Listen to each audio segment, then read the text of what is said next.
नमस्कार दोस्तों, स्वागत है आप सभी का। तो आज की वीडियो में हम डिस्कस करेंगे आईबीपीएस क्लर्क 2026 की इंक्रीज्ड सैलरी के बारे में।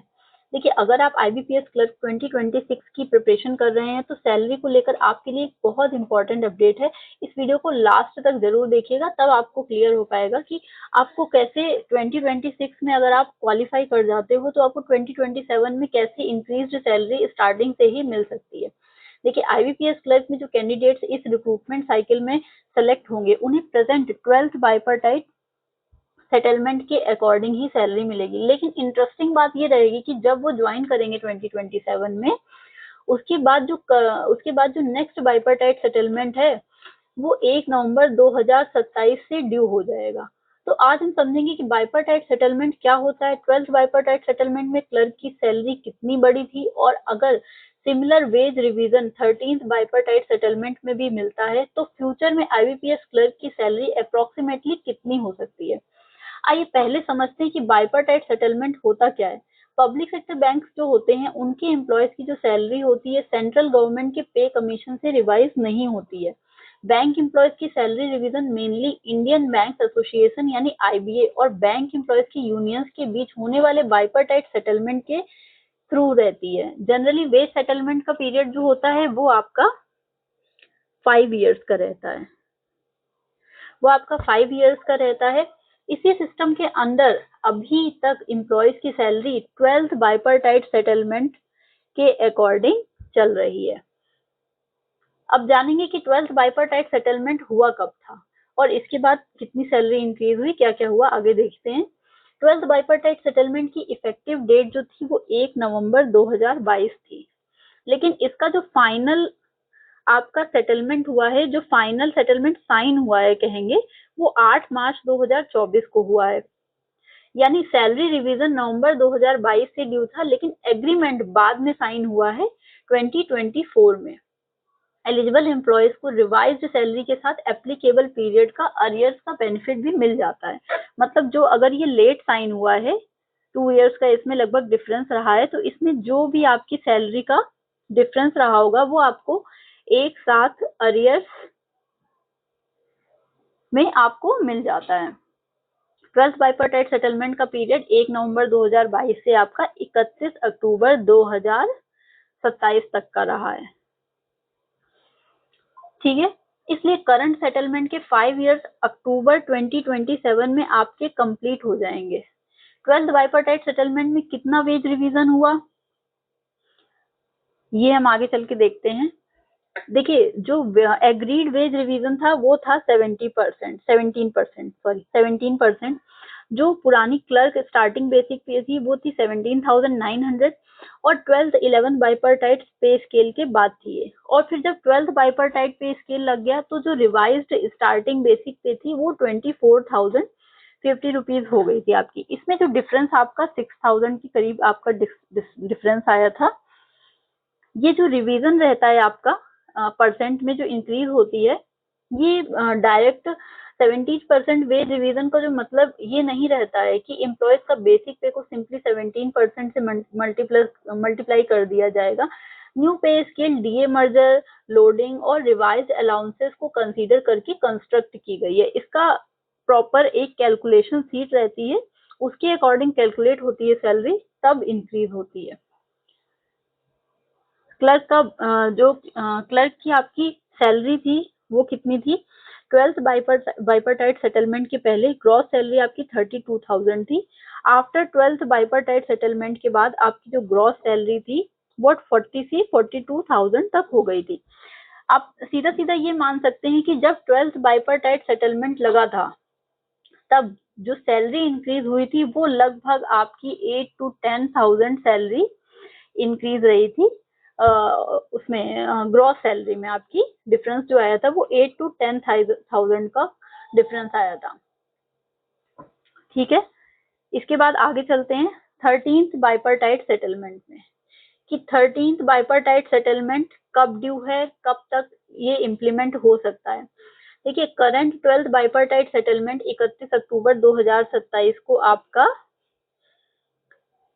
खत्म हो जाएगा। मतलब ये 31 अक्टूबर 2027 तक वैलिड है और जो नेक्स्ट वेज रिवीजन ड्यू है वो 1 नवंबर 2027 से आपका ड्यू हो जाएगा। लेकिन ये जरूरी नहीं है कि 1 नवंबर 2027 से ही आपको रिवाइज्ड सैलरी मिलनी स्टार्ट हो जाएगी।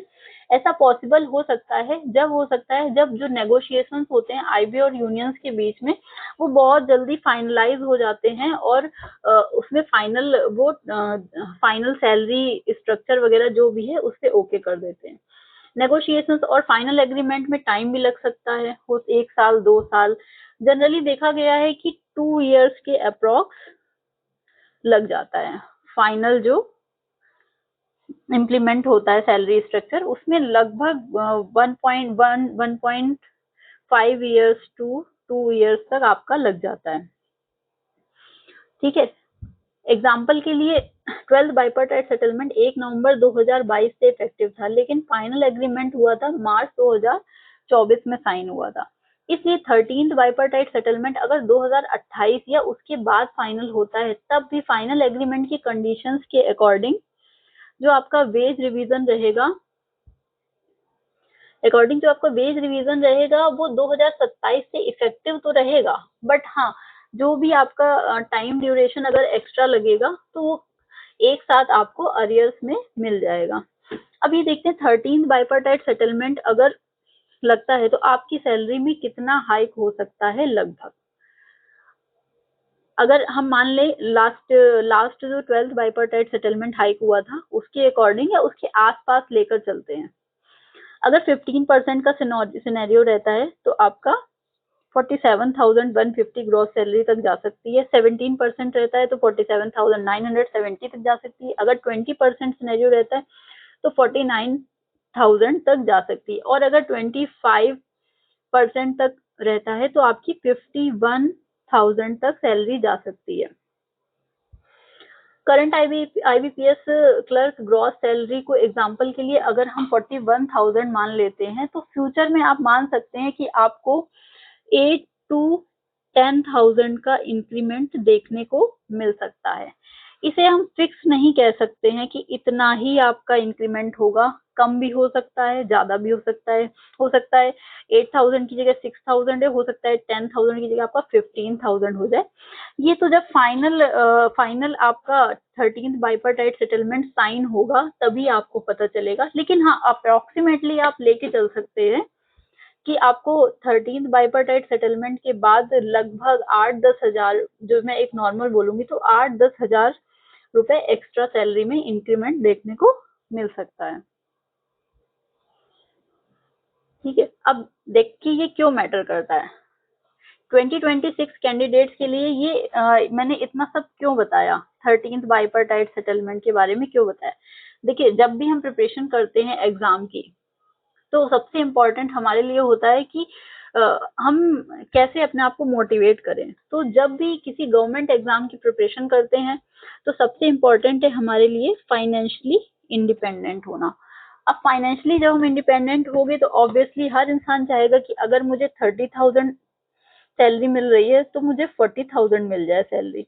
इससे हमें मोटिवेशन मिलेगा और कुछ नहीं। बस इसलिए मैंने आपको सारी चीजें डिस्कस की हैं ताकि आप सैलरी स्ट्रक्चर वगैरह अच्छे से जान लें, आगे चल के आपको क्या बेनिफिट्स मिल सकते हैं अगर आपका क्लर्क में सिलेक्शन होता है, क्या क्या बेनिफिट्स आपको आगे मिल सकते हैं, वेज रिवीजन एंड ऑल जो भी इंटरनल इनके बेनिफिट्स रहते हैं बैंक्स में, वो सारे आप जान लेंगे तो आप अच्छे से प्रिपरेशन कर सकेंगे और आप ये दृढ़ निश्चय कर लेते हैं कि फिर नहीं हमें तो सिलेक्शन लेना ही है, हमें फाइनल सिलेक्शन लेना ही है कैसे भी करके। तो जो हम एक्सक्यूज देते हैं ना कि अरे यार वैकेंसी बहुत कम थी, सिर्फ 11,000 वैकेंसी थी, लास्ट ईयर तो 15,000 वैकेंसी थी, वो एक्सक्यूज हमारे साइड हो जाते हैं और हम बहुत अच्छे से प्रिपरेशन करते हैं और एग्जाम में सेलेक्ट होते हैं। बस यही रीजन था ये वीडियो बनाने का कि आप आगे के आपके क्या इसमें फायदे हैं, क्या फाइनेंशियल स्टेबिलिटी आपकी रहेगी, वो सब आप अच्छे से जान लें। ओके, तो स्टे, थैंक यू।